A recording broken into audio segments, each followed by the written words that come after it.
چې حضرت ابوبکر صدیق رضی الله عنه راغی او نبی علیہ السلام ته فرمایي ویده چې وضو. نبی علیہ السلام مبارک ورته او فرمایل چې لږ صبر کوه، خیر دی لږه سور مسلمانان مرګري نورم زیات شي. وینه د چیزو پیغمبر علیہ السلام مجبور کو او د بیت الله خواله رالل او اعلان یې وکړو چې زمونږ د عقیده چې الله یو د شریک نه لري او دا زمونږ عقیده چې محمد صلی الله علیه وسلم د الله پیغمبر دی او د الله برگزیده بنده دی. دا اعلان نو چې د گیر چاپیر نه د مکې کافران مشران او ټول پیراغون شو، بس بوالو ټکولو شروع شو.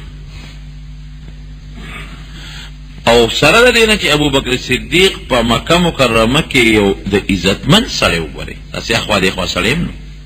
ډېر د قدر خاوند، د عزت خاوند، د یو ډېرې لوی کورنۍ سره تعلق و.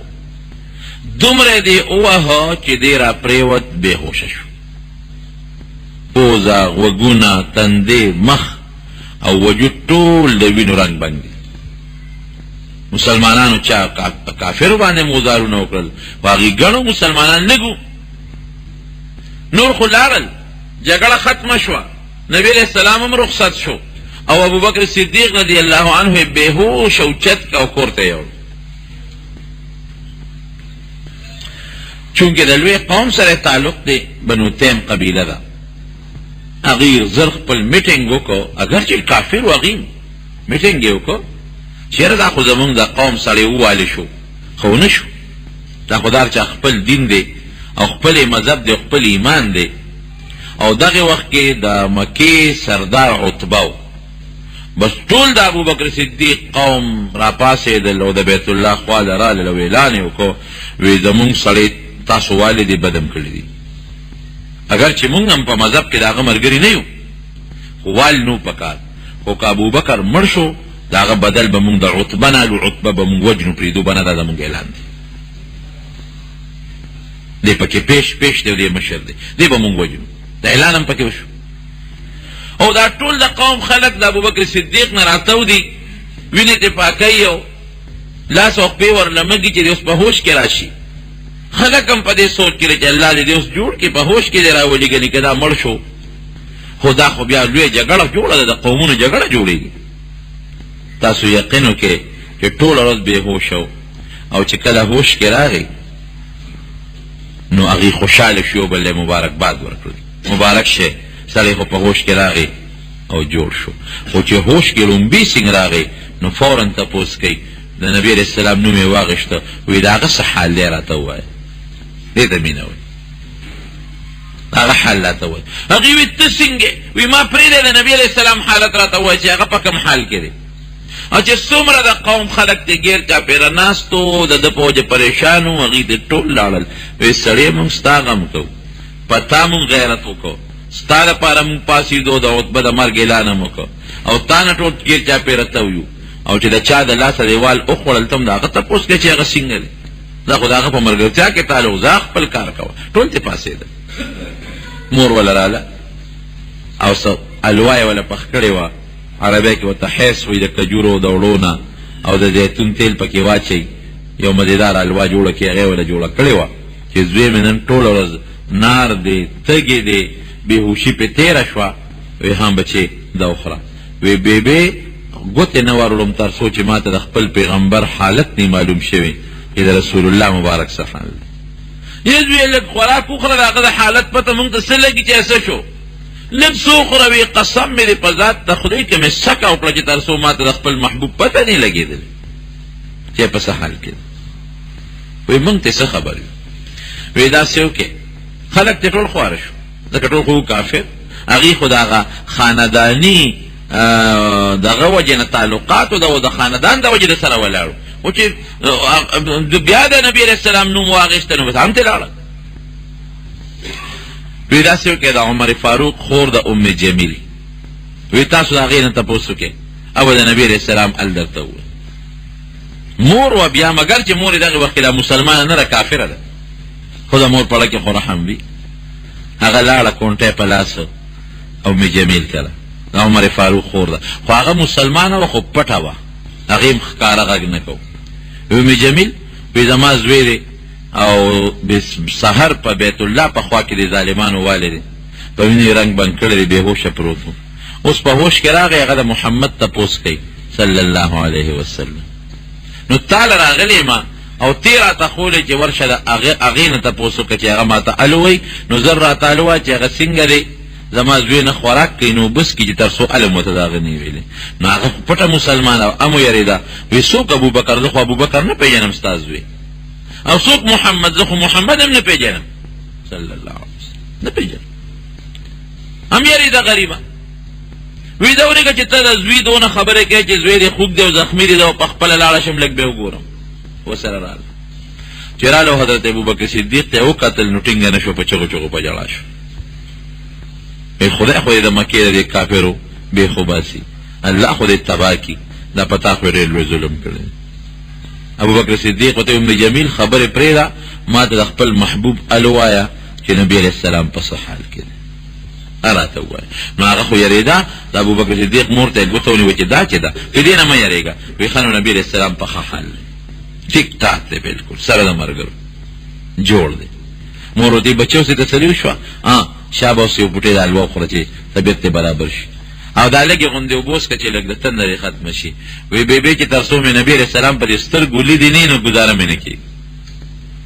چې دې په خپلو سترګو ووینم ام جمیل کم دی دی وی دا مور دی ولاړه ده کنه وی دې نه مه یېرېږه وی ښه نو په دار ارقم کې دی وی ما بوځې مور ورته بچې رڼا ده لږ صبر وکړه چې تیاره شي هسې نه چې اوس دې بار وباسو بیا دا کافر درته څه نقصان ونه رسوي په تیاره کې به دې بوځو چې تیارو لګېده د مټې ونیوه او نبي کریم صلی الله علیه وسلم لی بوت نبی علیه السلام مبارک ځان ته رانږدې او دم پیغمبر علیه السلام ته ورته رغاړه وه وی د الله رسوله چې ته مې روغ ولیدې بس زړه مې یخ شو زړه مې خوشحاله شو جون را باندې راغی وی ښه د الله رسوله داسې وکړه زما دا مور ده او دې مور ته مې دعا وکړه چې د الله پاک مسلمانه کړي دا مهرباني وکړه نبي علیه السلام صحابو ته یې لاس پورته کړه ام حرام یې د مور نوم وی دعا وکړه چې الله تعالی د ابوبکر صدیق مور مسلمانه کړي لاس یې نور راښکته کړي چې د ابوبکر مور نبي علیه السلام ته وایي د الله رسوله ما ته هم دا کلمه وښایه زما زړه کې هم دا مسلماني پرېوت هم هغه دار ارقم کې الله د ابوبکر صدیق مور مسلمانه کړه د مارونو محبت دی ته وایي څومره چې سړی بېهوشه شي په ما بېهوشي تېره شوې ده او سړی په هوش کې راشي څومره په تکلیف اوبو ته یې زړه کېږي متیازو ته یې زړه کېږي ډوډۍ ته یې زړه کېږي یخو ته یې زړه کېږي په تکلیف او بیا دې غریب د بیت الله خوا کې په هغه سور نور والی شوی دی او سور انګار ته نور ته غورځولی شوی دی لیکن وی هغې پورې نو بسکم او نه هغې پورې ډوډۍ خورم حلوا خورم تر څو چې ما د نبي علیه السلام په دې خپلو سترګو لیدي حضرت زید ابن حارثه رضی الله عنه دی د حارثه زوی دی او د مور او پلار نه چا تختولی هغه زمانه کې چې به ماشوم وتښتو نو خرڅو به په یو بل د غلامان به خرڅېدل نو به غلام به کړ دین نه مور او پلار نه چا تختولی او پلار یې امیرو د خپل علاقې او په یو بل خرڅېده په مکه مکرمه کې حکیم ابن حزام یو سړی په هغه خرڅ شو هغه راوسته حضرت خدیجې رضی الله عنها ته یې ترور وه هغې ته وبخه وی دا ماشوم مې اغېستی دی خشته ښکلی ماشوم دی او ښه پاک غوندې هلک معلومیږي ترور یې دا مې تا ته وبخه او خدیجې رضی الله تعالی عنها چې کله بیا د نبي علیه السلام په نکاح کې راله نو دا زید ابن حارثه هغې پیغمبر علیه السلام ته وبخه نبی علیه السلام سره وم د پیغمبر علیه السلام خدمت به کوم او پلار او مور یې ورپسې ډېر زیات پریشان و هغې به جړل داسې به یې جړل چې مور به یې د سر نه ویښته ایستل ډېر ګران کار دی الله دې مسلمانانو ساتي د زوی جدایي دا ګران کار د سر نه به یې ویښته ایستل به یې جمع کول او چې باران به شو وی چې یاره دا باران وریږي چې زما زوی به کوم ځای اوس چې انور به شو یاره چې زما زوی به اوس کوم ځای د انور ته به ناست دي هغه په سوري وی او شیرونه به وي او غر ته به وخته او هلته به چغې والي او جړل به مورې او پلار به وي یاره وي که ما ته پته ولګېده چې د ما زوی په کومه دنیا کې دی نو زه به یو ډېر قیمتي اوښ ځان له والم او ګرځم به ورپسې چې یا خو مړ شم او یا د خپل بچی را پیدا کړم دا جړاو انګولاو دا چغې روړې وال چېرته مکې مکرمې ته حج د دوی د علاقې څو خلک راغلي دا زید ابن حارثې دلته صحیح کړ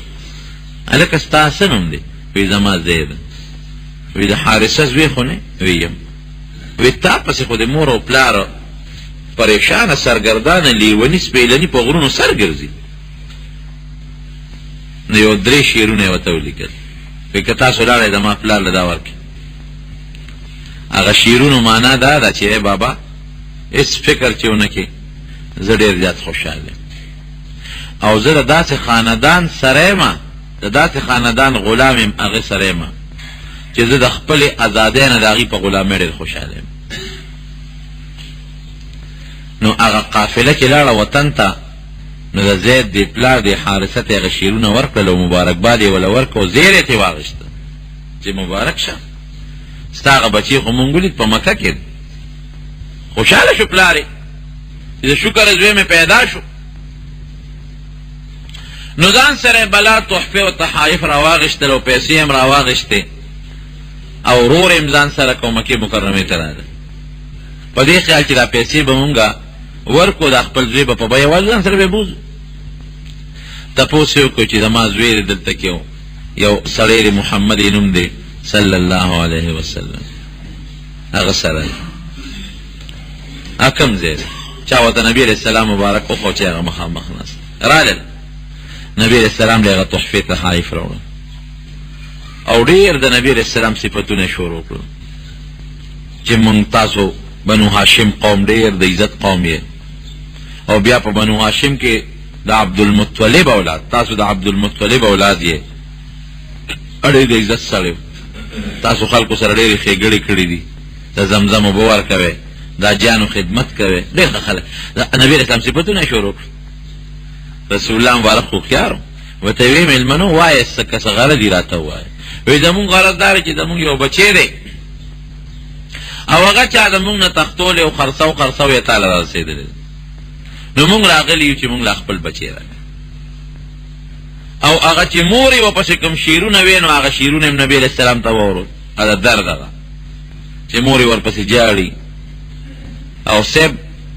مونږ پیسې راوړي دي چې ته څومره پیسې غواړې هغه درکوو خو مونږ له خپل بچی راکړه چې ځان سره یې بوځو نبی علیه السلام ورته وفرمایل وی بس همدقه غرض دی که بل هم څه شته وی نه همدقه هم غرض دی وی دا خو معمولي خبره ده وی زه به یې راوغواړم نو که تاسو سره ته بلکل بې پیسو ستاسو له ځان سره یې بوځي یو پیسه هم نه خو ګورې یو شرط به را سره ایږدی که د سره نه ته نو په زور به یې نه بوځې او نه زه په زور لیږم ځکه مونږ سره چې څوک خوشحاله وي مونږ یې په زور نه رخصتوو اخو یې پلار او ترو هغې وی چې بس دا خو کار وشو مونږ سره به څنګه نه ځي غلامي به څنګه غوره کړي او آزاد ژوند به څنګه غوره نه کړي نبي علیه السلام یې ورشه زید راولی چې راوسته کښېنو وی زیده دا پېژنې وی او صاحب وی څوک ته وی دا مې بابا دی وی دا بل پېژنې وی او صاحب وی دا څوک ته وی دا مې تره دی ملو شو ډېر په خوشحالۍ وی دوی تا پسې راغلي ستا نه خبر شوي دي او پیسې یې هم راوړي دي خو ما ورسره دا وعده وکړه چې نه بې پیسو به زه تاسو له زیات در کوم نو که ستا خوښه یې په زور دی نه لیږم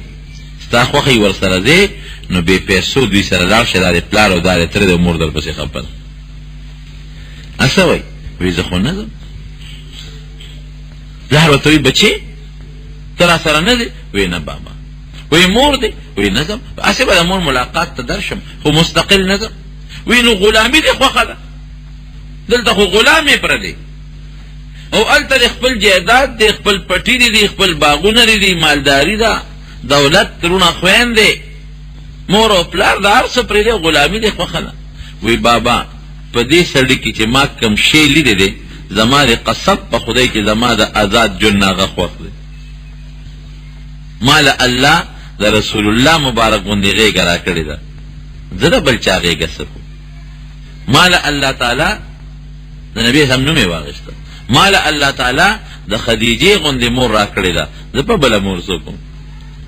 مال الله تعالی د فاطمې غوندې خور را کړې ده، زه په بله خور سکم. ما داسې نښه په دې سړي کې لیدې ده چې داسې نښې په آزاد ژوند کې نشته. بابا خفه کېږم،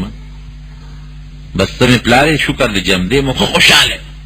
په ما څه سختي نشته، په ما ظلم نشته، په ما زیاتي نشته. زما داسې قدر او عزت کوي لکه د خپل بچي چې سړی قدر او عزت کوي. زه به ستا او د پلار مور ملاقات لا ټیم په ټیم درځم، خو د نبي علیه السلام نوم یې واغېسته چې د ده غېږه نه پرېږدم. ما ته الله دا یې په قسمت را کړی.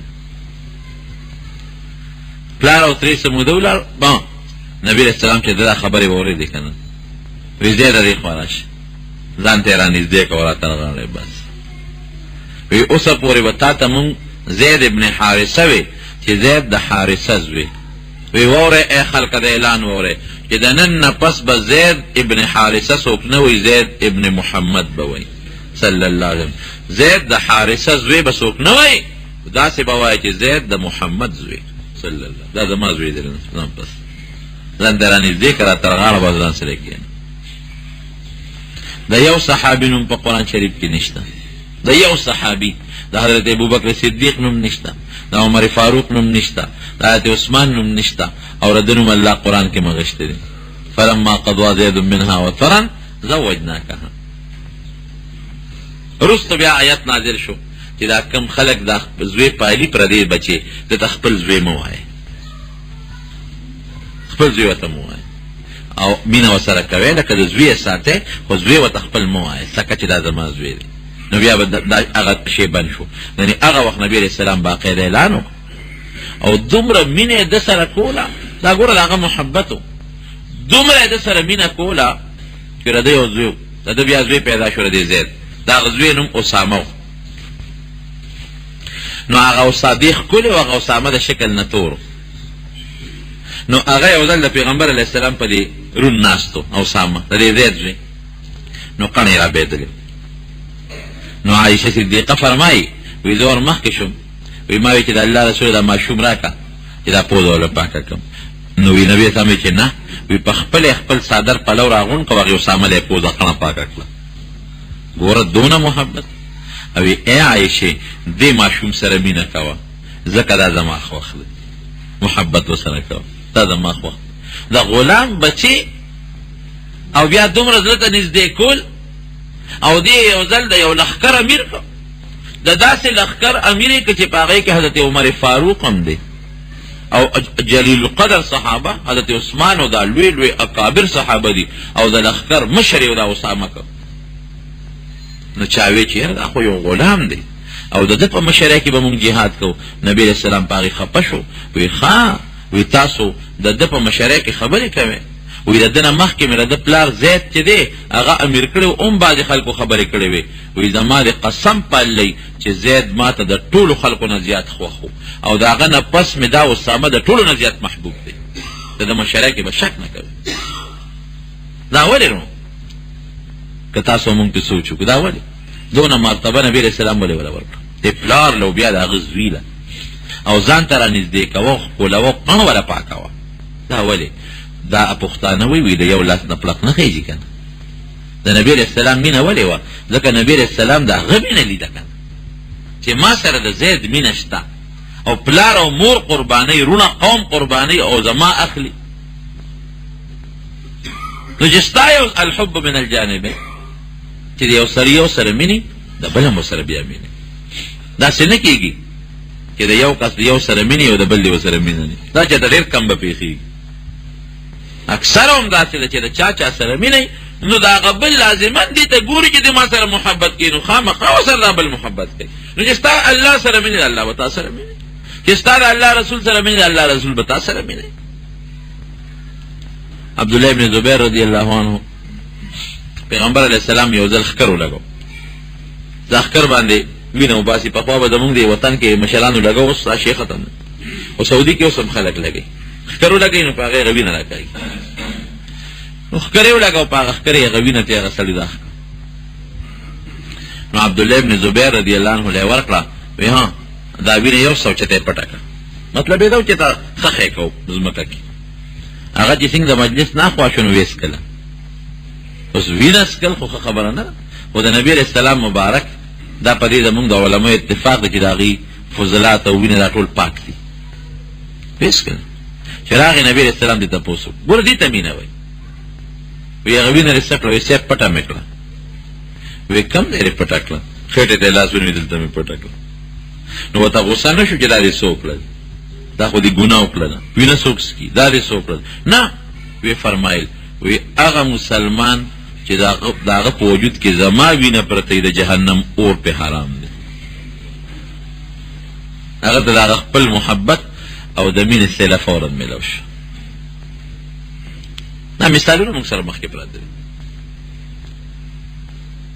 دا سب د فرضي قصه نه دي دا هر څه موږ ښکارا بالکل مخامخ په مخامخ پراته دي حضرت عبدالله ابن حذافه رضی اللہ عنہ د حضرت عمر فاروق رضی اللہ عنہ زمانہ وا او د روم سره جنگ رومیانو سره نو دی راغی لخکر مشهور لخکر چې لال جهاد یو کدی غریب په گرفتار شو 300 مرګري مو سره گرفتار شو دیم گرفتار شو 300 مرګري د روم بادشاہ ته پیش شو د روم بادشاہ ورته وی چې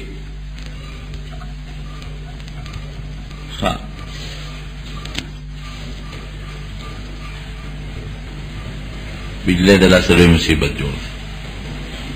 هلته کې هغې چغې وویلې دغه دا لوډ شیډینګ نشته او دلته خلکو بیخ په ماشو وویست هغوی ته نشته هغې ته لوډ شیډینګ نشته او پر دلته کې خلکو او داسې ماشي په پکوم نه تقي سر خوړلی چې پکې لاړ شي که نه لږ هم نه دي که نه لږ هم نه دي دې ته ماډرن ماشي وایي پخوا به ماشي جوده به بودي باندې هم تختېدل نو عبدالله ابن حذافه رضی اللہ عنہ سره د 300 مرګرو گرفتار شو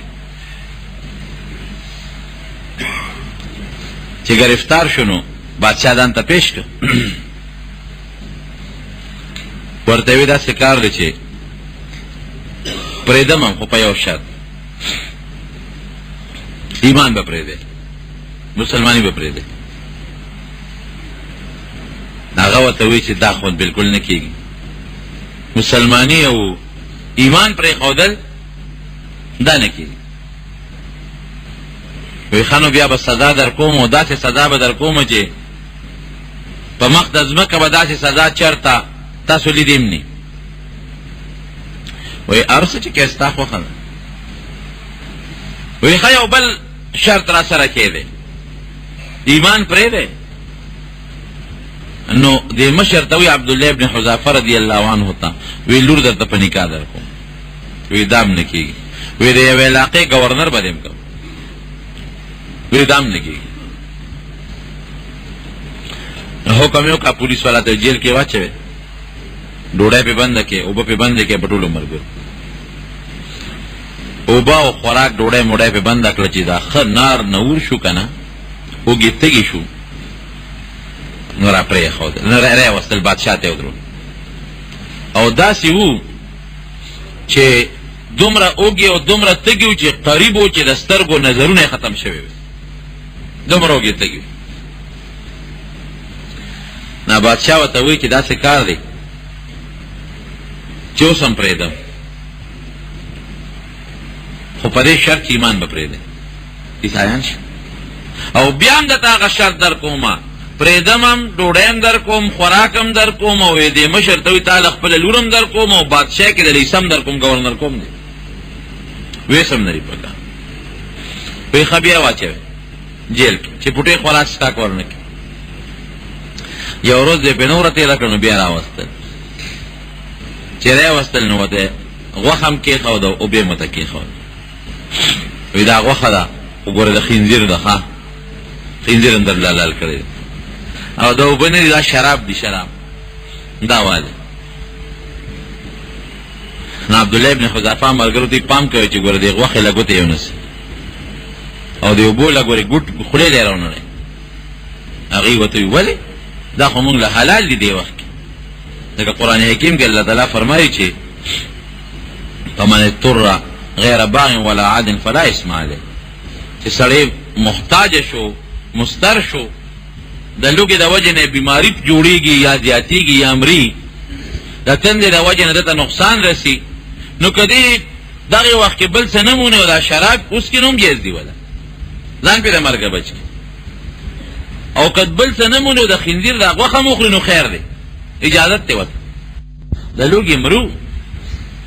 وی بالکل ما ته هم پته ده چې د خنزیر د غوښه او دا شراب دا دې وخت استعمالول مونږ له جایز دي خو که دا مونږ کوو که نه د دې ظالم کافر بادشاه زړه پې خوشحالېږي د ده چې دی چې مونږ له راکوي نو عام یې اوبه ولې نه راکوي چې شراب راکوي دی چې مونږ له د خنزیر غوښه راکوي نو عام د خوراک بل شی ولې نه راکوي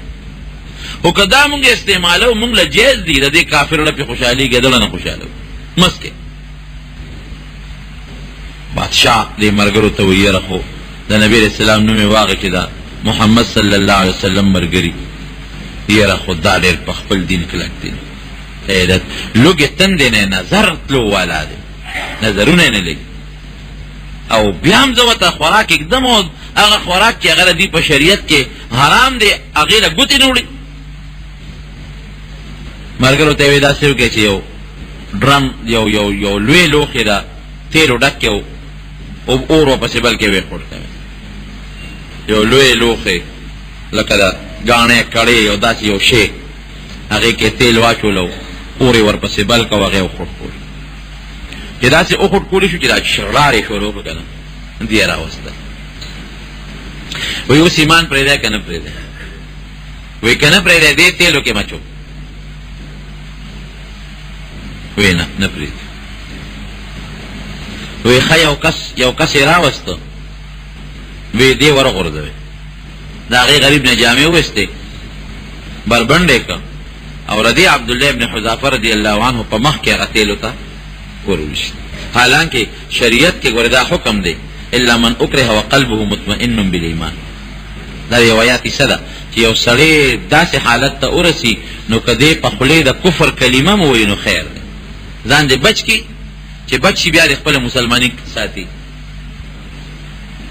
لیکن هغوی دغې وخت کې ځان د بچوالي دپاره وله جایز و چې د کافر خبره منلې وې او ظاهر یې په خولې د دین پرېښی وې بیا چې د د پنجې نه خلاص شوي نو بیا یې به خپل ایمان خو یې داسې هم نه کړ نو وایي چې څنګه هغه یو کس له لاسه خپې وتړلې بربنډه یې کړو د تیلو ته یې ورویشته که نه وایي تیل دونه ګرم و چې ورغورځولو سره د هغه اډوکې او غوښه د یو بل نه جدا شو او داسې ریزه شو چې وی قدرې یې ونه کړل چې یو سړی وی خو وی که وی یې ونه کړل وی ودرېدل وی دقسې یو په نمبر ورغورځوم شا به ایمان پرېږدی او که نه وی نه پرېږدي وی ښه دی مشر له لاسه خپې وتړی نو دا عبدالله ابن حذافه رضی الله عنه له لاسه خپې وتړی نو چې دی کله ورغورځو نو په ژړا شو نو بادشاه ورته وایي چې ګوره زه درته نه وایم چې مرګ سخت شی دی کمبخته ځان هم وجنې او خلک هم وجنې دا دې په ژړا شوې وی پرېږدي وایي یارې جوړ دین پرېږدي وی پرېږدي دین وی نه وی دا ودې ژړل ولې وی دا خو مې په دې نه دي ژړلې چې ته به ما دې ګرمو تیلو ته ورولې او زما نه به سوق کېږي او زه به مړ شم په دې خو مې نه دي ژړل په مرګ مې نه دي ژړل وی په څه دې وژړل وی مې ژړل په دې چې ډېر ټپ ټیپ شوی یم وجود مې ډېر کمزوری شوی دی ځکه نارې نورې دې راباندې تېرې کړې نو که اوس دې دې اور ته ورغورځولم نو په یو سیکنډ کې به لوخړه شم او خبره به ختمه شي جاړم په دې چې ارمان ډېر غټ وجود مې وی ډېر غټ چې اور کې سوځېدې چې لږ وخت راباندې تېر شوی وی او زما په وجود کې دومره ساګانې وې لکه زما په دې وجود چې ویښته څومره ولاړ دي او هره ساه مې د نبي علیه السلام نه داسې قربان کړی وې لکه زما دې ملګري چې قربان کړل دې باندې جاړم دا خو یو سیکنډ یو رب د سترګې سره به ختم شم بس لږ تکلیف دې تېر به شي ختم شو خبره په دې جاړم چې وجود مې ډېر غټ وي چې تا ورچولم او بیا جم دې کېدې او بیا دې ورچولم او بیا جم دې کېدې او بیا دې ورچولم چې زما په وجود څومره ویښته دي چې دومره دله د جمع دی کېدی او مړ کېدی او دا هر سا مې د نبي علیه السلام د محبت نه قربان کړی. یو دغه کې مې کتل یو ساینسدان لیکلی دي دا خو نور الله ته پته ده خو هغې خپلې اندازې وایي د عام انسان په وجود باندې 1,00,000 ویښتې دا هغې خپل اندازه لیکلی ده 1,00,000 څه شی دی ویښته خو په 200 لکو نه زیات زما رونو محبت دی ته وایي. نو چې دا خبره وکړه نو بادشاه ورته وایي داسې کار دی پرېږدم خو په یو شرط ځه اوسه پورې خو مې راته وایي چې ایمان پرېږدی زه ایمان مه پرېږدی په یو شرط دی پرېږدم چې زما له تندې به ښکلی دا به راله ښکلی. نو عبدالله ابن حذافه رضی الله عنه ورته وایي ما به یوازې پرېږدی که ملګري به مې هم پرېږدی وایي ملګري دې پرېږدم وایي دا شرط به د ملګرو د خاطره قبول کړم د ځان د خاطره بیا نه قبلم خو د ملګرو د خاطره به دا شرط قبول کړم. نو تندې یې وله ښکل کړ دې بادشاه پرېښودل. عمر فاروق رضی الله عنه ته خو پته وه دې هر څه نه خبر و خو د روم بادشاه و بس جګړه وشوه ګرفتار شو پکې صحابه څه دوی لاړل. نو هغه ته پته ولګېده چې یاره عبدالله ابن حذافه د هغه کافر بادشاه تندې ښکل کړ د ملګرو د خلاصوالي دپاره. نو مدینه منوره کې اعلان وکړ وی ټول بارود یې د مدینې شریفې نه بار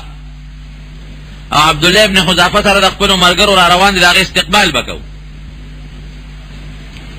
او وی ټول به یې تندې ښکلو وی ځکه چې هغه دین او ایمان پرې نه ښوده او د ملګرو د خاطره د هغه کافر بادشاه تندې ښکل کړی دی. نو نن به مونږ د هغه استقبال په دې شان کوو چې مونږ به د تندې ښکلو. نو د مدینې منورې نه بار یې وله ډېر لوی عظیمشان استقبال وکړو او چې دې راته نو هر یو کس به ورته تندې ښکلو هر یو کس به ورته تندې ښکلو. زما رونو دا د صحابه کرامو نقشې زموږ مخکې پرتې دي دا د هغې نقشې دي داسې پټ پناه خبرې نه دي داسې فرضي قصې نه دي دا د هغې واقعات. نو د نبي کریم صلی الله علیه وسلم سره محبت لا یؤمن احدکم حتی اکون احب الیه من والدی و ولده والناس اجمعین. هغې پورې تاسو مسلمان نشئ جوړېدلی تر څو چې تاسو د نبي علیه السلام سره د پلار نه د اولاد نه او د ټولو خلقو نه زیات محبت وکړي.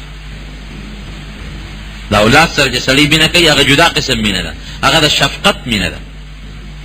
د پلار سره چې سړی مینه کوي هغه د تعظیم او د عظمت مینه ده. او د عام مسلمان سره چې سړی مینه کوي هغه د عام ادب او احترام او د احسان مینه ده احسان ورته وایي. نو نبی علیه السلام سره به د شفقت مینه هم کې ډېر د مظلومیت دور پې تېر شوی دی د تعظیم او د اکرام او د عزت مینه به مو سره کې او د احسان او د عام محبت مینه به مو سره کې. او ما درته وویل د مینې مقصد څه دی؟ یوازې ګورې دا د خولې مینه نه ده چې په خولې یو سړی زما مینه خو منافقانو هم په خولې وي زمونږ د نبي علیه السلام سره مینه ده. مینه د خولې نه ده مینه دې ته وایي چې ستا چا سره مینه ده. ګوره زه یو مثال درکړم زما کې یو سړي سره مینه وي د هغه شکل به مې خوښي دا کېدای شي د هغه دا شکل مې نه دی خوښ هسې مې ورسره مینه ده نه د هغه جامه مې نه ده خوښه او زما ورسره مینه ده د هغه دین مې نه دی خوښه او زما ورسره مینه ده د هغه کردار او اخلاق مې نه دی خوښه او زما ورسره مینه ده دا کېدای شي. نو چې زموږ د نبي علیه السلام مبارک سره محبت او مینه د هغه شکل به زموږ خوښي موږ به هغسې شکل ځان له جوړو د هغه جامه به زموږ خوښي موږ به هغسې جامه اغوندو. شکل هم د پیرنګیانو دی او مینه د نبي علیه السلام جامه د پیرنګیانو ده او مینه د نبي علیه السلام ده. اخلاق هم د جهنمیانو دی او مینه هم د نبي علیه السلام سره ده. دا چرته کېدی شي اور او اوبه دواړه نه یو ځای کېږي. زړه د مسلمان یو دی دوه نه دي په یو زړه کې یوه مینه ځایږي دوه نه ځایږي. یا به د امریکې سره مینه وي د هغه جامه او د هغه اخلاق به دې خوښي د هغه شکل به دې خوښي او یا به د نبي علیه السلام سره مینه وي د هغه شکل او د هغه اخلاق او د هغه جامه او د هغه کردار او گفتار به دې خوښي.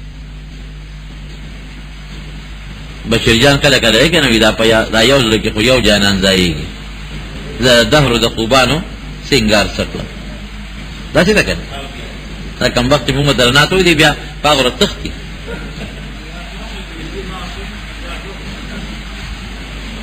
په دا یو زړه کې خو یو جانان ځایږي زه د دهر د خوبانو سنگار سکلم د زمانې د خوبانو ډول او سنگار به زه سکم زما زړه کې د یو جانان مینه دیږي او هغه نبی کریم صلی الله علیه وسلم زمارونو محبت د زړه محبت چې د نبی کریم صلی الله علیه وسلم سره راغی نو بیا به زمونږ شکل زمونږ جامه زمونږ گفتار زمونږ اخلاق زمونږ اعمال دا ټول د نبی کریم صلی الله علیه وسلم په شان او که زمونږ کردار گفتار جامه لباس د پیغمبر په هغې مونږ شرمیږو د هغه په جامه د هغه په شکل د هغه په اخلاقو د هغه په عقیده مونږ شرمیږو نو دا خو زما په خیال مینه نه ده دا خو د خولې خبرې دي ګپ شپ په خولې خو سړی هر څه وایي منافقانو به وي مونږ مسلمانان د خولې خبره نه ده د کردار او د عقیدې خبره ده نو د نبی کریم صلی الله علیه وسلم سره محبت او مینه د هغې تقاضا برونو دی چې زمونږ ټول هر څه دا به د نبی علیه السلام مبارک په نقشی او د هغه سره به مونږ د هغه تابع به یو چې څنګه د هغه خوښو نو هغسې به اله به مونږ د پیغمبر علیه السلام سره محبت کې کامل یو قل ان کنتم تحبون الله فاتبعوني يحببكم الله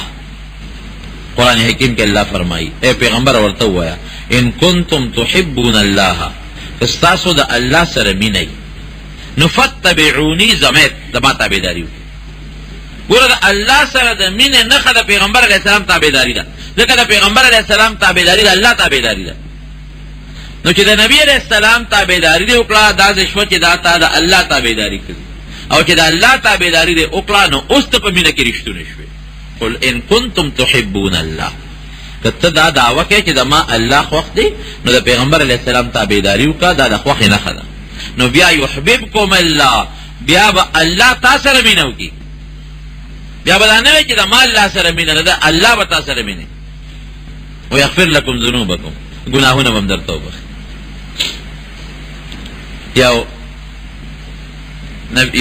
یو صحابي د نبی علیہ السلام د وفات نه پس ځان نه دواړه سترګې وویستې چا ورته سترګې ولې وباسې وایي په هغه سترګو به څوک هم چې د دواړو جهانو سردار پې نه یو صحابي داسې وخت کې راغی چې په نبی علیہ السلام مبارک خاورې وړېدلې وې دفن شوی جلالین د دې قرآن شریف یو شرح ده نو هغې په دې حاشیې لیکلي نو وایي خاورې به یې راغېشتلې په یې سر به یې چولې او دا آیات به یې وی چې ولو انهم اذ ظلموا انفسهم جاءوك فاستغفروا الله واستغفر لهم الرسول لوجدوا الله توابا رحیما چې کله خلکو نه ګناه وشي په ځان ظلم وکړي زیاتي وکړي نو دوه کاره به کوي یو کار به دا کوي چې د الله نه به معافي وغواړي استغفار به وایي بخښنه به وغواړي او دویم دا دی چې نبی علیه السلام له دې راشي چې د الله رسول ته زما دپاره د الله په دربار کې سفارش وکړه نو چې دې د الله نه هم بخښنه وغواړي او د پیغمبر علیه السلام سفارش هم پیش کړي لوجدوا الله توابا رحیما نو الله به توبه قبوله کړي او رحم به پرې وکړي نو دې سړي وی چې اوس که زمونږ نه ګناه به وشوه نو مونږ خو به الله نه معافي مو غوښتله او نبي علیه السلام له برالو هغه ته به کېناستو نو هغه به د الله نه دعا وغوښته اوس خو نبي علیه السلام لاړ د دنیا نه اوس به مونږ د سفارش د الله په دربار کې څوک کوي مونږ له بخښنه به څوک غواړي نو وی خاورې به یې راغېشتې په دې سر د پاسه به یې چولې او دغه آیات به وي تاسو یقین وکړئ چې د نبي علیه السلام مبارک د روزې نه د ځمکې د خاورو نه ورته اواز راغی غفر الله لک غفر الله لك اے زما امتی الله دې وبخه الله دې وبخه نورونو فضله کې به د نبی علیہ السلام سره محبت سات اوس دا زموږ د ایمان د چا د برکت دی د پیغمبر علیہ السلام د برکت کاغی نه وینو خدای خبر چې زموږ په وطن باندې خو بیا بوتانو دور تیر شوی دلته خو چې کومه غونډه رټې نو بوت تیروزي ټول د بوتانو علاقه نو موږ بدن د بوتانو عبادت کوو مونږ به بوتانو ته رام کول کاڼي به م جوړول او د هغې سجدې به م کولې د جهنم خشاک به دا د پیغمبر علیه السلام مبارک برکت دی چې الله مونږ ته ایمان را نصیب قرآن غوندې کتاب راله الله راکړي او شکر دی څنګه چې نبي علیه السلام کوم دین راته پرېښی دی مونږ روان یو الحمدلله د خپل وس مطابق په هغه دین خدای دې پې کامیاب ولري او الله دې په قائم ولري. نو د نبی علیہ السلام په موږ ډېر احسان دی. رونو یو خو تابعداري کوي، د هغه د کلي سره مینه ساتئ، د هغه د ملګرو سره مینه ساتئ، د هغه د وارثانو عالمانو سره مینه ساتئ، د هغه په نقش قدم متقیان پرهیزګارانو سره مینه ساتئ، د هغه د شکل سره، د هغه د جامې سره مینه ساتئ. دویم دا دی چې وسم کېږي وس نو درود شریف لږ زیات وایي، درود شریف ډېر وایي. د درود شریف ډېرې زیاتې فایدې دي چې انشاءالله یو جمعه کې به راته درود شریف فضایل هم ووایي. نو درود شریف ډېر وایي، او چې زیات وسم کېږي لږ خیرات کوئ، صدقه کوئ، او د هغې ثواب نبي علیه السلام ته بخئ. دا به انشاءالله په دنیا کې هم ستاسو په کار راځي او آخرت کې به هم ستاسو په کار راځي. نورونو د نبي علیه السلام مبارک معجزې دا بشمیره دی، بشمیره. هر یو صحابي د حضور پاک مبارک د صحبت او د صحبت او د هغې د اثر د وجې نه داسې شخصیت دی جوړېږي چې په مخ د ځمکه داسې انسان څوک نشي پیدا کول کوم چې حضور پاک مبارک پیدا کړه. ښه معجزې کمې کمې دي، درته نن ښیم، بعضې درته شمېرم. یو صحابي فرمایي نبي علیه السلام مبارک سره مجلس کې ناستو، دا دې لپاره چې تاسو ته د خپل پیغمبر هغه دلایل ښکاره معلوم شي. نبی علیہ السلام الله را لېږلي په دې دلایلو دي بالبینات. بینات یو معنا معجزات دي. یو صحابي فرمایي نبی علیہ السلام مبارک سره په لاس کې کاڼي پرتې وی کاڼي وی سبحان الله سبحان الله سبحان الله. اوس کاڼي کوم ځای خبرې وی حضرت ابوبکر صدیق له ورکړل، وی هغې بیا سبحان الله سبحان الله وی بیا عمر فاروق رضی الله عنه له ورکړل، وی بیا هم هغه سبحان الله سبحان الله کوم، وی بیا حضرت عثمان رضی الله عنه له ورکړل، وی د هغه په لاس کې یو څو ځله تسبیح وی بیا بند شو. یو بل صحابي فرمایي چې ما نبی علیہ السلام له دعوت وکړه، ډوډۍ مې ورته وکړه، یو چیلې مې ورته حلال کړه، وی چې د چیلې هغه غوښه یې وخوړله او ډوکې وغورځول، نور ملګري مې ورسره دي، وی ما ته وی چې دا هډوکي راغونډ کړه، وی هغه هډوکي مې راغونډ کړل، وی د رسول الله مبارک مخې ته مې کېښودل، وی لاس مبارک یې پراخ کړل، واپس ته قچیلې جوړ شو کوم چې مونږ حلال کړی، وی ډېره موده مونږ کراو. یو بل صحابي فرمایي وی ما له حضور پاک مبارک یو تولیه را کړی، یو رومال، نو چې رومال خیرن شي نو خلک یې په صابون په اوبو باندې وینځي، وی زما د قسم په الله چې دا به کله خیرن شو مونږ به تنور کې ومنډه، وی لږ ساعت پس به راویسته، وی چمکېدلې پړقېدلې به ښکارېده، تنور به نه سوځو او هغه خیرې به د تنور په اور ختم شي، کپړې ته ګوره او تنور نه سوځولو ته ګوره. نو زه اکثر طالبانو ته ویم د کوم رومال سره چې د رسول الله مبارک لاس جنګېدلی دی هغه په تنور نه سوځي، نو کومو صحابو سره چې لاسونه جنګېدلی دي او نظر مبارک یې پې لګېدلی دی نو هغه خلق او هغه وجودونه به د جهنم په اور سوځي. لا یمس النار، او به نه رسي اور هغه انسان ته چې کوم انسان زه لیدلی یا کم انسان باندې زما نظر پریوتی دی. نبی کریم صلی اللہ علیہ وسلم فرمائے. حضرت ابو هريره رضی اللہ عنہ د نبی علیہ السلام جلیل القدر مرګره دی او محدث تا احادیث لوی استاد 5304 او یا احادیث ته نقل 5304 او یا دومره احادیث لکه د قرآن شریف عمره د دومره احادیث استاد دی او د نبی علیہ السلام مبارک سره وخت کم تیر شوی دی ځکه دی په 67 هجری کې راغلی دی مسلمان شوی دی او وفات د نبی علیہ السلام دا په 10 هجری کې شوی دی تقریبا 4 کاله بلکې د دې نه کم وخت د پیغمبر علیہ السلام مبارک سره تیر شوی. نو خلکو به سوال کو وی وخت وسره کم تیر شوی دی او حدیث ته زیات یاد دی دا ولی. نو دی وی دوه وجې دي یو وجه خو دا و چې د ما نور مرګري صحابه کرام وی کم چې د مکې مهاجرینو هغوی به تجارتونه کول او کم چې د مدینې شریفې انصارو هغوی به باغونو او پټو کې خدمت کو او زما نه تجارت و نه باغونو او پټي بس په یوان وړی ډوډۍ به مې د نبي علیه السلام خوا نه پرېښوده په مدینه شریفه کې به م وسره وم په سفر کې به م وسره وم که خلق به وضو زه به ورسره ویښ ناستم، که خلق به د دنیا په کار کې مشغوله و زه به ورسره ویښ ناستم. یو خدا وجه وه. وی دویم دا چې یو ځل مې ورته شکایت وکړو چې د الله رسوله ستا احادیث زه اورم او رانه یېرېږي. وی ما ته وی څادر دې خور که. نو ما خپل څادر خور که. وی هغې څه الفاظ ولوستل او زما په څادر کې چف کړل او ما ته وی چې ځان پورې ومږه. وی ما هغه څادر راواغېسته او د خپلې سینې پورې مې ومږه. وی زما د قسم په الله که د هغې نه پس زما نه یو ټک هم د پیغمبر علیه السلام هېر شوي. داسې حافظه راله رب العالمین مضبوطه کړه. وی ځکه مې ډېر احادیث یاد دي. وی یو ځل نبی علیه السلام مبارک سره ناستم اوږې شوم ډېر زیات. وی د جومات نه بار ووتم. وی حضرت ابوبکر صدیق رضی الله عنه په مخه راغی. وی ما ته د یو آیت د قرآن شریف تپوس وکړ. وی هغه آیت راته رایاد و راته. خو ما چې دی به راته وی راځل اول به ډوډۍ وخورو نو بیا به راته آیات وښیې. سوال خو مې د ډوډۍ کوله. وی ما ته وی راځه.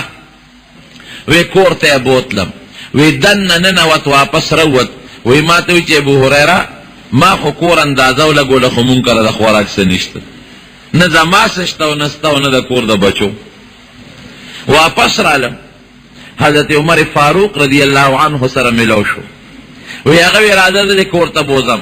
هم کور ته لاړم هغې کرم د خوراک درک نه لګېد. واپس رالم او وی د څلورو پنځو ورځو ناره یم. څلور پنځه ورځې کې ما د اوبو نه ما سوا بله سکه نه ده کړې چې د ما په جبه ورغلي. بېهوشه به پروت وم، بېهوشه. د نبي علیه السلام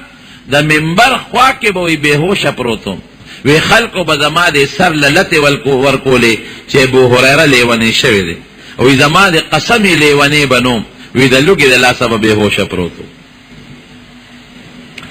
وی دې کې نبي علیه السلام مبارک راغی. چې راغی وی ما ته چې ابو هریره څه دي؟ مې چې د الله رسوله وږی یم ډېر زیات. نن درېیمه څلورمه ورځ ده چې مې نوړی نه ده خوړلې.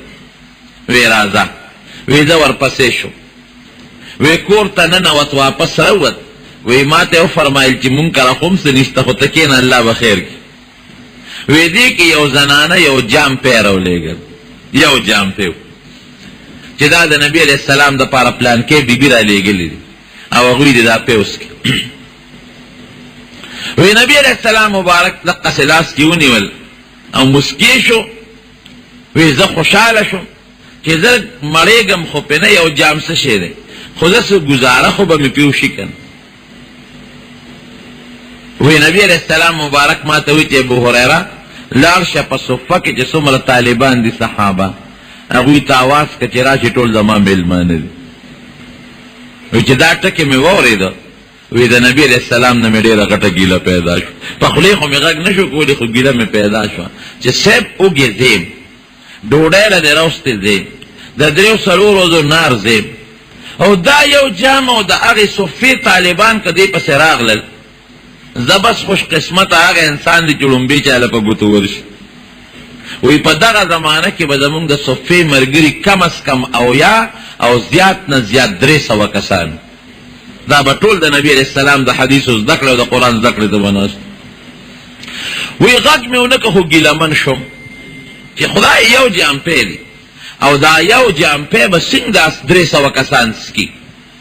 زه بس هغه سړی خوش قسمته دی چې لومبې پی چاله په ګوتو ورشي. ځکه یو کس زه ما لکه ګوتو له رالل نو زما پې نیمه تنده لوږه نه ختمېږي.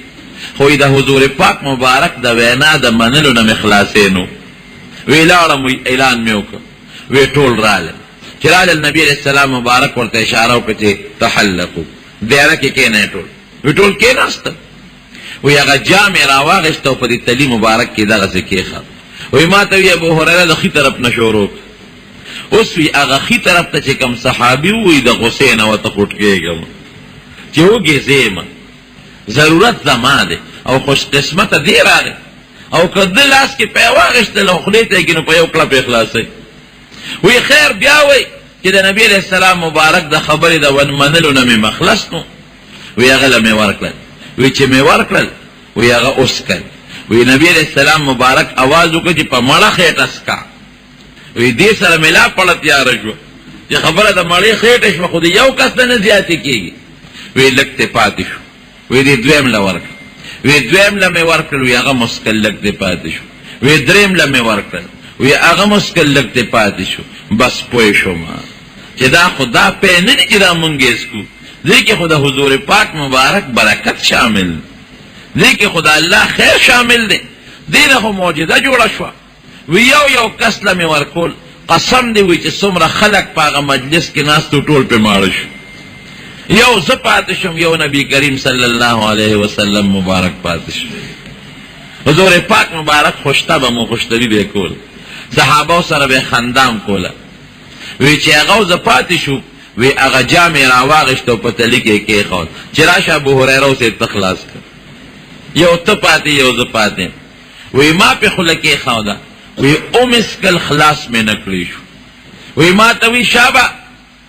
سکه. وی زه بیا شروع شم، بیا مې پې خوله کېښوده. وی بیا مې خلاص نه کړی شو. مې چې صاحب نشم سکې. وی نه تا خو وی چې دغه ړومبې به یې خلاصوي، شابه دا به اوس خلاصوي. وی بیا مې پې خوله کېښوده، بیا رانه پاتې شو. وی ما والله لا اجد له مسلکا، قسم په الله که یو رک راکې داسې شته چې دا پکې ورشي. لار ولا نه مونم چې دا پیدا په کومه لار دی خپل وجود ته وردن نه کم. وی مسکې شو، وی خندل او بیا ما نه واغېشتل چې خراکه. وی په خپله یو څو بوټه واغېشتل او پی خلاص شو. یو جامپی باندې د 100 نه زیات کسان مړېدل. زمارونو دا د پیغمبر علیه السلام معجزه نظربندي نه ده چې ګنې هسې د خلکو په مخ کې د شی ډېري او په حقیقت کې دی نه حقیقت کې پې هغه خلک ماړه شو. یو مجلس کې نبی علیہ السلام مبارک په سفر کې روان دی. ګڼ صحابه کرام ورسره دي. د اوبو تکلیف راغی، اوبه نشته. صحابه نبی علیہ السلام مبارک ته شکایت وکړه د الله رسول اوبه نشته. وی لږې غوندې چې ته پیدا کړې. وی صاحب دا تا ته چې مخکې لوټه پرته ده بس دغې کې اوبه دي نورې نشته. او په سفر کې په سوونه صحابه وو، ورسره اوښان دي، ورسره اسونه دي، زنانه دی ورسره. وی راوړی ده اوبه. صحابي فرمایي زما د قسم په الله وی لاس مبارک یې په هغې لوغې کې وردن نه کړ. دا خپلې 15 واړه ګوتې. وی د دې 15 ګوتې نه اوبه داسې راخوټ کېدلې لکه د چینو نه چې اوبه بېږي. وی موږ ورته کتل. وی ټول لښکر هغه اوبه وڅکلې. هغه اوښان او څاروي ورباندې ټول سیراب شو. په یو بل سفر کې نبی علیہ السلام مبارک سره مونږ ملګري وی کوی کې لږې اوبه صحابه پې ورمخکې شو. د حدیبیې سفر وی کوی یې وزنځو، لږې اوبه ختم شو. تقریبا 1400 د پاسه صحابه دي، ورسره اوښان دي، ورسره ګډې چیلې د ذبحې دپاره بوتلې دي. صحابه راغلل نبي علیه السلام ته شکایت وکړه د الله رسول اوبه خلاصې شوې. کوی خو خلک وزنځو او زمونږ څاروي مونږ خو به د تندې مړه شو. وی لږې شانتې اوبه شته، چا وله لږې غوندې اوبه راوړې. راغې د کوي غاړې ده. هغه لږو اوبو کې نبي علیه السلام مبارک خپلې لاړې تو کړې مبارک او هغه په کوي کې توی کړې او یو غشی راواغېشت، هغه یې ورپسې وغورځو. وی لږ صبر دې کوي ته وکړې، سر پې کېدی، سر یې پې کېښود، لږ صبر یې ورته وکړو. وی زه اوس شروع پې کوې. دومره اوبه په هغه کوي کې پیدا شوې چې هغه 1400 صحابه کرامو د هغې اوښانو د هغې څارو وڅکلې. او وی چې مونږ ته تلو وی کوي هم هغسې راخوټ کېده او لبریز دی ده. دا د حضور پاک مبارک معجزه. حضرت جابر رضی الله عنه فرمایي وی د خندق د جنگ په ورځ کې مې چې نبي علیه السلام مبارک ته وکتل وی ډېر زیات پریشان و، ډېر پریشان. او وی خندق کنولو کې به صحابو سره یو ځای ګوره خدمت هم کو. حضور پاک مبارک داسې شان نو لکه د دې زمانې د بادشاهانو یا د لویو خلکو شان چې د بهر نه به یو مسافر راغی نو پیژنده به نه چې د الله غ رسول پکې څوک دی. ځان به د خلکو نه جدا حیثیت نه حسابو، ګډ به په دې خلکو کې ناستو. بهر کې وی صادر مبارک ته وغورځېد چې مې وکتل نو پر یې خېټه یې کاڼې تړلې دي د لوږې د وجې. وی ما ته اجازت وغوښتې د الله رسوله لږ اجازت راکړه کوره پورې ځم وی چې لاړ شه وی رالم ښځې ته مې وی چې ښځې د خوراک څه شته وی ما ته وی چې یو ساع اوربشې پرتې دي ساع په عربی کې یو پیمانه تقریبا 3.5 کیلو ته جوړېږي 3.5 کیلو او یو کورنۍ چیلوکی و منکر پټینۍ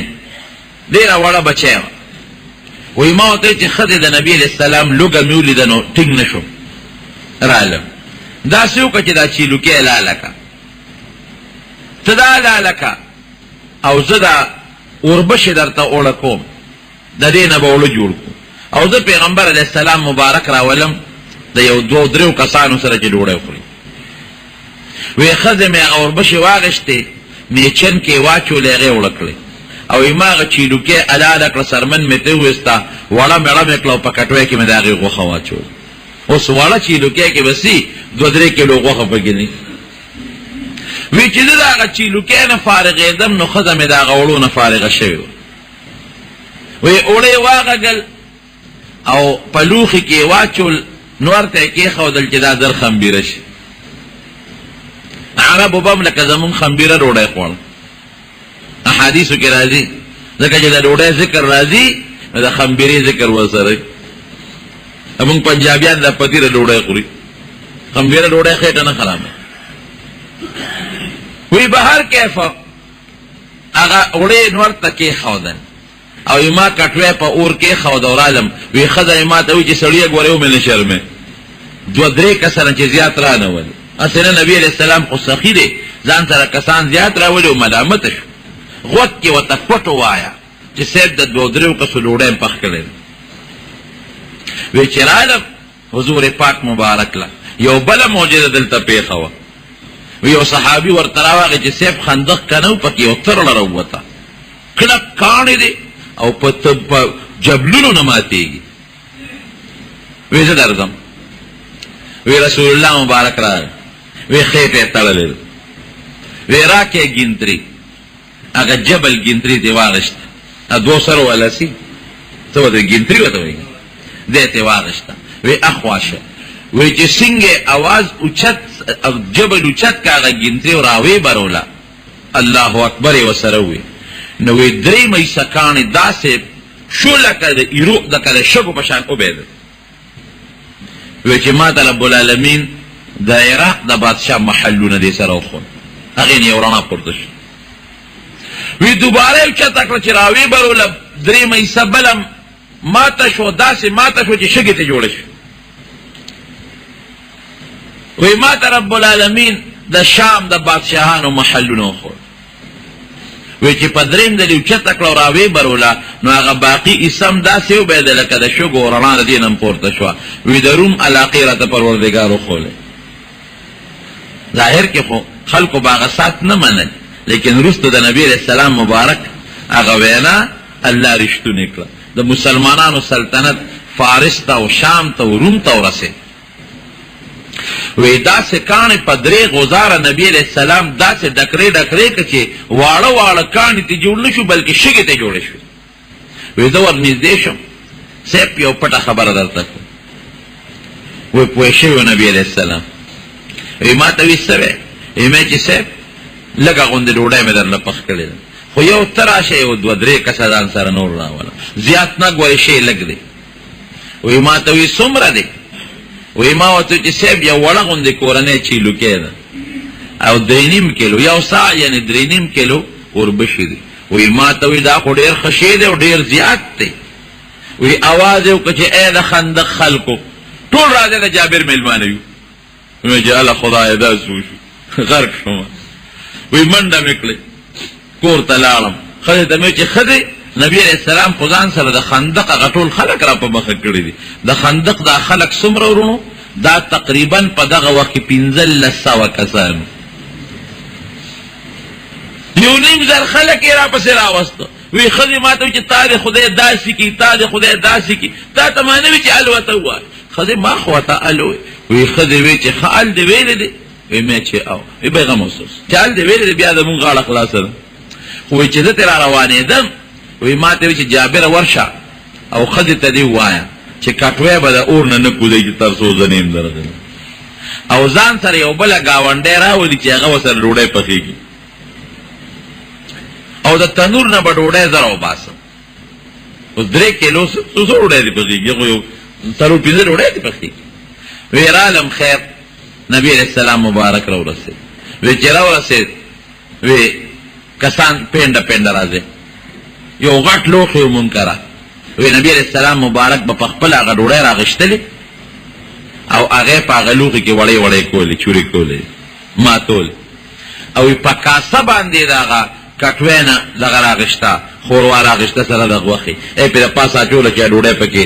دغه شي خوشته شي او ایسا الفاظ مبارک اولستل هغه په هغه کټوی کې م چوف کړل او لاړې مبارک یې پکې وغورځول او هغه کم اوړه چې مونږ اخلي وو په هغې هم خپلې مبارکې لاړې څو کړې ګوره صحابه څومره خوش قسمته خلک وو د هغې وجود ته د نبي علیه السلام مبارک لاړې دننه شوي وی بهر کیفه هغه ډله پینډه به مړه شوه بار ته به ووته وی نبي علیه السلام مبارک به نن ډوډۍ راواغېشت ابې ماتې کړې چوری چوری به یې کړه او د هغه کټوی نه یې پرې غوښه او ښوروا راواچول وی زما د قسم پاللی چې هغه تقریبا 1.5 زر چې څومره صحابه وو هغه ټول ماړه شو وی ځه بیا به رسره مالک زیاتې نه کوي ښه او خوراک به م در کوي وی اوښ یو څو ځله چغې ووهلې اوښ کې بندې شوې او نیغ پاسېد روان شو په یو سفر کې صحابه ښکار کړی یو اوسې ښکار کړی هغه اوسې د نبي علیه السلام خوا ته ځان رانږدې کړ او پیغمبر علیه السلام مبارک سره خبرې شروع کړې وی صاحب ستا د ملګرو زه ښکار کړی او په دې مخامخ غار کې زما بچي دي او پوټینې پوټینې بچي مې دي اوږي دي نو ته مهرباني وکړه ما پرانیزه چې د لاړ شم هغه خپلو بچو له پی ورکړم نو بیا به راشم نبی علیہ السلام مبارک هم حیران شو صحابه هم حیران دي اوسې ته ګوره او خبرو ته ګوره وی پتا مې څه یقین دی چې بیا به راشي هسې نه چې بیا را نه شي وی صاحب داسې قسم به درته وخورم چې په مخ د ځمکه به داسې قسم چرته هم چا نه خوړل داسې قسم به درته وخورم خفه کېږئ مه که تاسو کې څوک کښېنو هم مه خفه کېږئ او که خفه کېږئ نو خدای م خوشحاله کړي وی څنګ قسم خورئ وی که زه رانلم نو ما د رب العالمین د دې عشر او د زکات د چیرمینانو په دا سب کې پاس دی هغه زمانه کې یو عشارین وي اوس ورته موږ د عشر او د زکات چیرمینان او ممبران وایو چې دا د خلکو نه عشرونه ټولوي او بیا په خلکو کې تقسیموي زکات او عشر ممبران واقعي قسم په خدای ته به یې وکړه ته به ټول مال دې ظالمانو وخوړ حرام مال نه دې رب العالمین محفوظ وساتي حلال دې خدای ډېر راکړي خو د حرام نه دې الله وساتي ما ته کله کله خلک وایي به مونږ په منبرۍ کې په تاوان کې روان یو خلکو پکې ګټې وکړې مونږ پکې د شته پلاټونو نه خلاص شو 3 پلاټه ما خرڅ کړل 3 تاسو ته خولم شم په تورنځو کې خبر علامات یو سړي ټلیفون وکړ وی دا یو مرګر دا سره روان دی چې پلانګي کې سینجی جوړه کړې مې 10,000 روپۍ دې مال راکې ورپسې انتقال داسې ده ما ویل که 10,000 روپۍ دې مال راکې 10,000 خو 10,000 ټیک کنه زیات یې کم بشیر جان خدا کیسټ اسمان ته رسېږي نو زه کې وایم 10,000 روپۍ به زه یم ډېرې 10,000 دې مال راکې او زه به یې ورپسې انتقال کړم دا غشوه حرام مال نه دې الله مسلمان سره زه وایم د الله نه دا سوال کوم او تاسو ته وایم چې د الله نه دا سوال وکړئ مال حلال نبی علیہ السلام فرمایي کومه غوښه چې د حرامو نه زرغونې د هغې ځای د جهنم اور دی کومه غوښه چې د حرامو نه زرغونې د هغې ځای د جهنم اور دی دا دنیا خو پاتې ده ډوډۍ الله مال هم ښه ډېره راکوي تاسو له هم خدای درکوي جامه الله راکړې ده ټول وایي الحمدلله او شکر دی خدای پاک د پخوا نه پلار په نیکه ډېره راکړې ده او تاسو لهم دغه څه درکړل. نو حرام سړی چا لګتی بچو لګتی کړ. نو جهنم کې به ته پروت او مزه باندې بچی کوي. دا قمقلتوب نه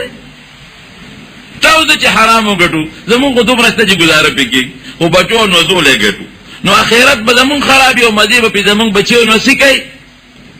دا زکات غونډول او زکاتونه تقسیمون او دا پیسې خوړل او پیسې دا ډېر سخت جرم او سخت ګناه او زه مال خو به الله ډېر اجر ذکر راکړي چې دا حرام ډېر زیات موقعه ته پیږي او سترګې په دغه کوم شکر توبه دا کمیشنون نو دا قصې د خلکو اصلي منبره باندې ځانونه نه وجل دا خو ډېر پیسې دي پکې او زمنا الحمدلله موږ ته دروازه بند کړې دغه پیسو نو ان شاء الله الله به جنت راکړي ځکه چې د حرام پیخيږي او ته ول الله تورکه نو پدې کې ډېر لوی جنت او ډېر لوی خیر. نو دې زکات والو او دې وشرونو والو د کونډو روندو د یتیمانانو د غریبانانو مالونه ټول په خپل خوړل او که په خپل نه خوړل خپل رشتہ دارانو له ورکړل او که رشتہ داران نه خپل گاونډیانو له ورکړل دا څه ده کنه حقدار پاتې دی او نه حق له ورکړي ناغوسه وتوي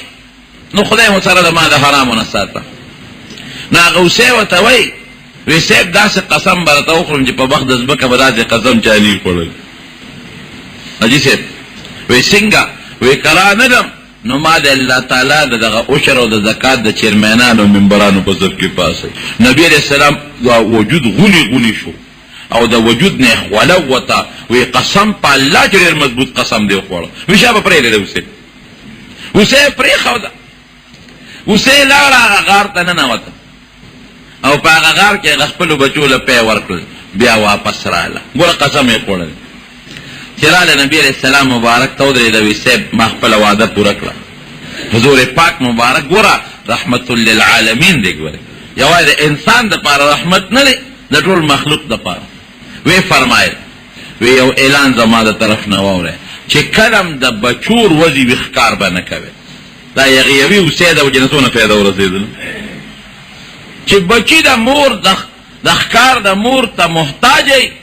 هغه زمانه کې بخکار نه کوي وی دا وسه پرې د دې ماشومان بچی دي کله تاسو سلال کړه بچی به برباد شي هلاک بشي نو چې کوم وخت د بچوي او د حیواناتو د مرغو او د اوسه او د رسو د بچی د مور ته محتاج په خوراک کې نو په هغه وخت ښکار کول په دې پابندي ودا منل دا ورونو د نبی رسول الله مبارک معجزه ده چې اوسه سره خبرې کوي د هجرت په سفر کې حضرت ابوبکر صدیق رضی الله عنه ور سره دي دو سره نور مرګري عبد الله ابن وريقط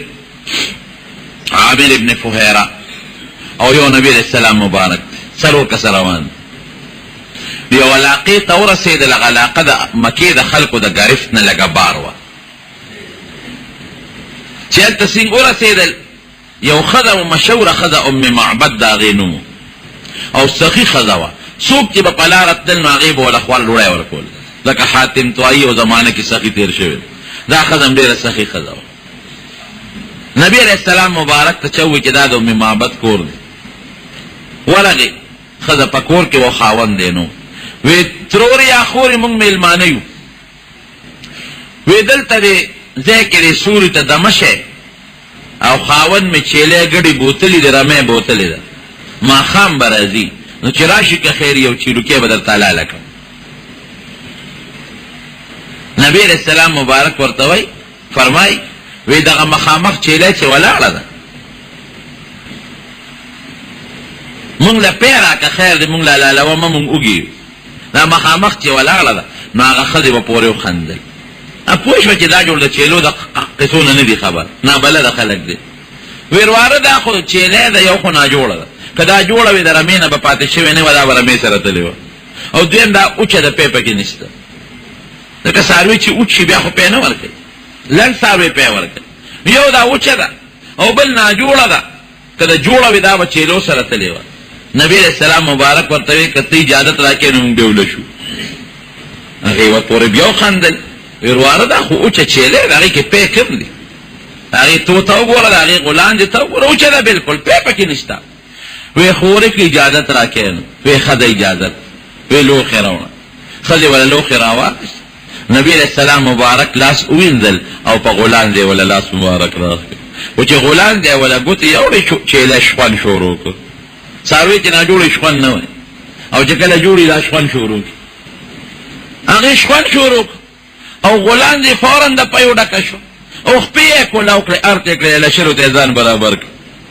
بس نبی علیہ السلام مبارک په خپل ته پیول وشه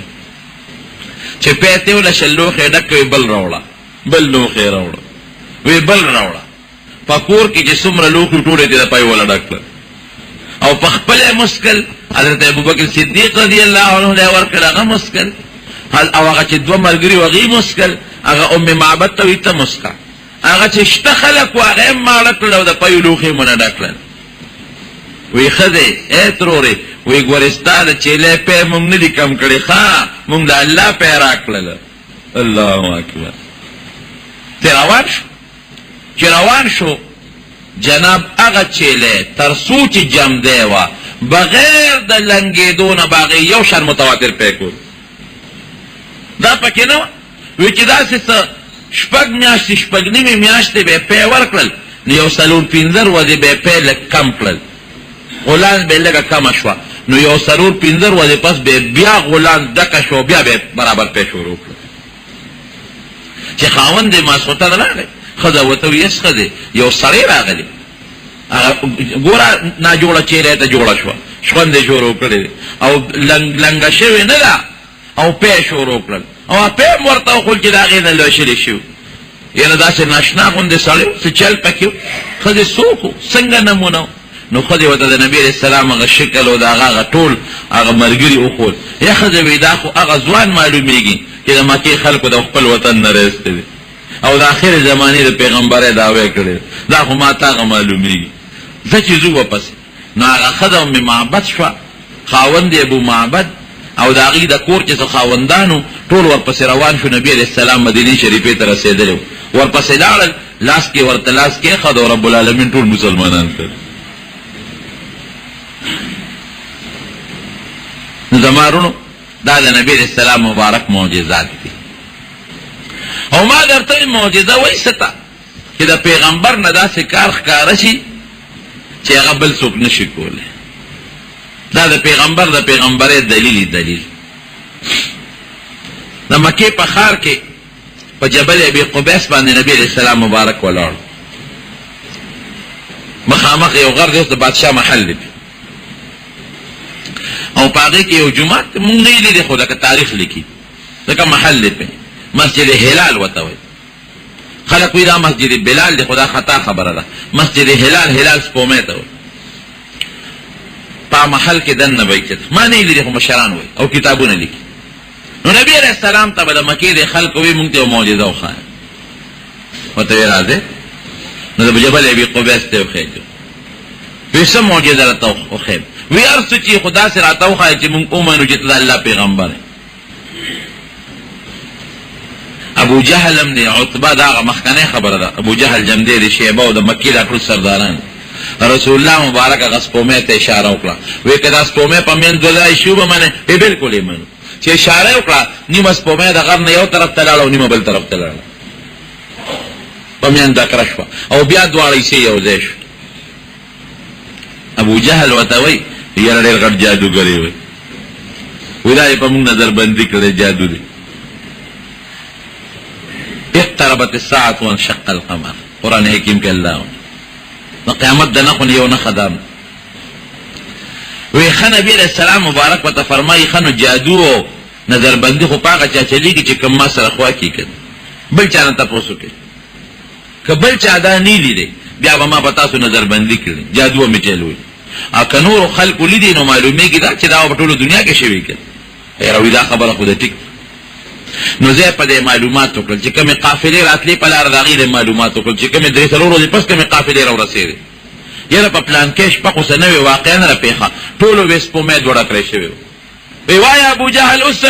وی جادو دې غټ ټولې دنیا په خلکو چلېږي او چې کله نبی علیہ السلام د معراج نه راغی ورسومره لوی سفر یې د معراج بیت المقدس ته ابو جهل ولا مخله ورغه سار وخت وایه کنه سره نوې سره ناشنا دي شته که نشته؟ یو وی څه دي؟ وی بیګا الله بیت المقدس ته بوتلو 2 رکعاته مونځ مې پکې وکړ او بیا واپس رالو. وی د خلکو مخکې به ووایې خبره یې پکې کلکول خبره خبیث وی راځه نو بویت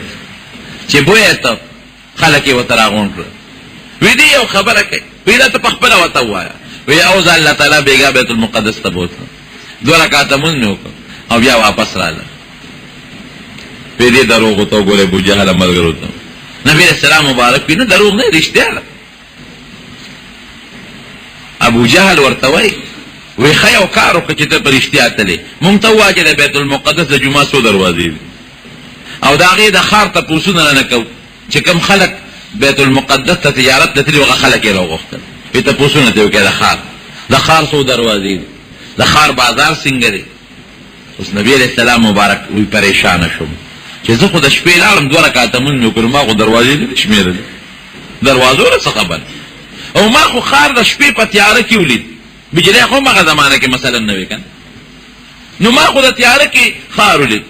نو زه څه خبر یم چې بازارونه څنګه دي او دروازې څنګه دي دا څه پلانجه وړی اوس به دا ویم چې ما ته خو نه دي معلوم وی به چې دروغ ویم چې معلوم دي نو ما ته خو نه دي معلوم. وی جبریل علیه السلام راغی چې غږ مه کوه وایه چې جواب درکوم.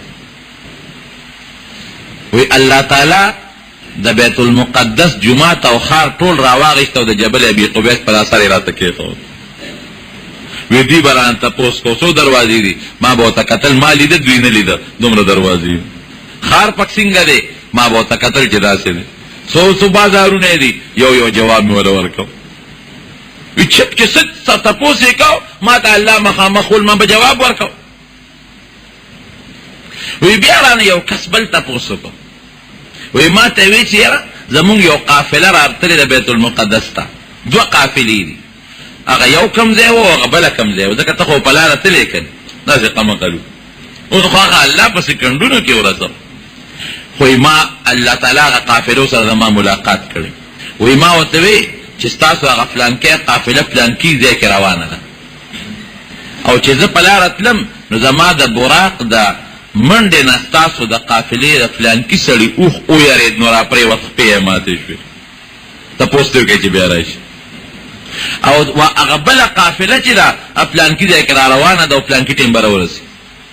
او د فلانکي سړي په اوښ باندې اوبه پرتې وې نو زه ودرېدم امې په ځان پوه نه کړه هغه اوبه مې راواغېستې او مې څښلې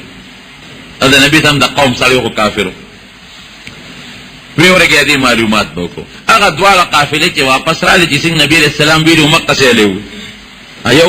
وی ما په اوخ باندې وب تړلې وی چې تګی شم چې مې وبو کته وی جا لوخه تشکروته وی مې چې دا څنګه چل دی لوخه اورېدل نه ختم کوچره او بم پکې نشته چې دا په سوچ شي نبی رسول الله رشتہ دار ویل نماز کړي او پلان کې ده کې او خوانو او یې درا پریوت وی دواړه خپې ماتش نبی علیہ السلام بیت المقدس تلال پلاره دی په دې ګوري منځونم کړی دي مدینه منوره په ځمکه 2 رکعاته مونږ کړی دي بیت المقدس کې مونږ کړی دي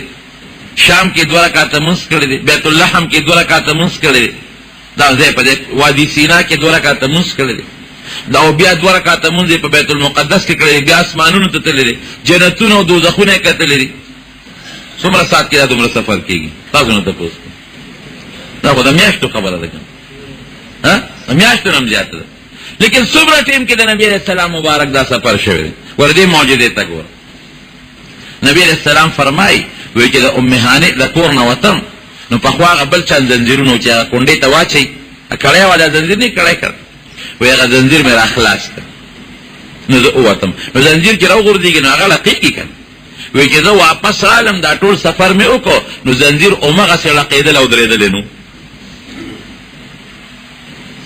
او بسترې نه چې وتم نو هغه بستره مې ګرمه وه چې واپس رالم نو بستره مې همغسې ګرمه ولا یخه شوې نو زما په خیال چې د سیکنډ نام کم ټایم کې دا څه شوي دا یو سیکنډ دی وي تقریبا ځکه یو منټ کې خو زنځیر ودرېږي یو منټ کې زنځیر خامخا ودرېږي نو د منټ نه کم ټایم دی دا د رسول الله صلی الله علیه وسلم معجزه او د ټولو نه غټه او لویه معجزه زما رونه هغه قرآن حکیم دی چې تر قیامته پورې نه د هغې مثل څوک جوړولی شي